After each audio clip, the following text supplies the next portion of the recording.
गृहराज्यमंत्री योगेश कदम यांनी आपली भूमिका उपमुख्यमंत्री एकनाथ शिंदे यांच्याकडे मांडली।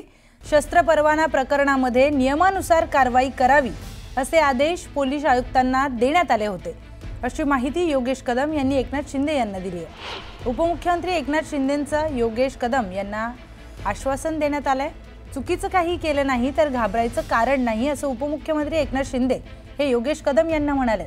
तर विरोधकांच्या टीकेला न जुमानता काम सुरू ठेवा असं देखील उपमुख्यमंत्री एकनाथ शिंदे हे मंत्री योगेश कदम यांना त्यांनी असं म्हटलंय।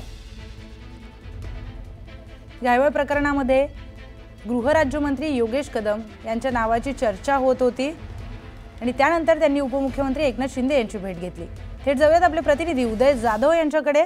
उदय, उपमुख्यमंत्री शिंदे आणि योगेश कदम यांच्यामध्ये तासभर चर्चा झाली आहे अशी माहिती मिळते। या चर्चेमधून त्यांनी सांगितलं की काही चुकीचं केलं नसेल तर तुम्ही काम सुरू ठेवा, काय सांगशील?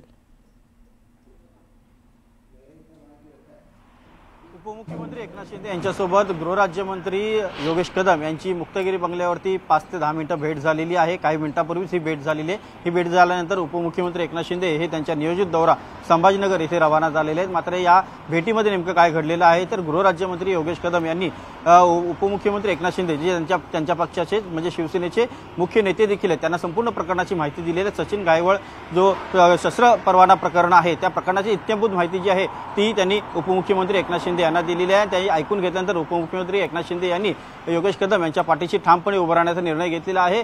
विरोधकांच्या टिकेची कुठलीही पर्वा करायची नाही, तुम्ही तुमचं काम जे आहे ते सुरू ठेवायचं आहे आणि एकूणच अशा प्रकारे कुठलंही काही प्रकरण असेल त्याची सखोल चौकशी जी आहे ती व्हायला पाहिजे। तुम्ही कुठलंही चुकीचं काम केलं नसेल तर घाबरायचं कारण नाही असं देखील उपमुख्यमंत्री एकनाथ शिंदे यांनी योगेश कदम यांना सांगितलेलं आहे। त्यामुळे योगेश कदम यांच्या पाठीशी शिवसेना पक्ष जो आहे तो ठामपणे उभा आहे हे यातून स्पष्ट झालेलं आहे। दुसरं महत्त्वाचं म्हणजे सचिन गायवळ प्रकरणी जो शस्त्र परवाना दिलेला आहे त्यामध्ये नेमकं काय गुंतागुंत झालेली आहे किंवा ते परवाना नेमकं कशा प्रकारे देण्यात आलेला, कोणाच्या सांगण्यावरून देण्यात आलेला आहे, या संपूर्ण प्रकरणाची चौकशी जी आहे ती देखील एकीकडे व्हायला पाहिजे आणि दूध का दूध पाणी का पाणी हे देखील व्हायला पाहिजे। मात्र एकंदरीत आपण पाहतोय की स्वतः गृहराज्यमंत्री योगेश कदम हे मुक्तागिरी बंगल्यावरती आलेले आहेत। त्यांनी उपमुख्यमंत्री एकनाथ शिंदे यांची देखील भेट घेतलेली आहे आणि या भेटीमध्ये त्यांनी उपमुख्यमंत्री एकनाथ शिंदे यांना संपूर्ण प्रकरणाची माहिती दिलेली आहे आणि या माहितीनंतर एकनाथ शिंदे यांनी योगेश कदम यांच्या पाठीशी ठामपणे उभं राहण्याचा निर्णय घेतलेला आहे। निश्चितच उदय, एकनाथ शिंदे यांनी गृहराज्यमंत्री योगेश कदम यांच्या पाठीशी उभं राहण्याचा निर्णय घेतलाय। धन्यवाद आपण दिलेल्या सविस्तर माहिती।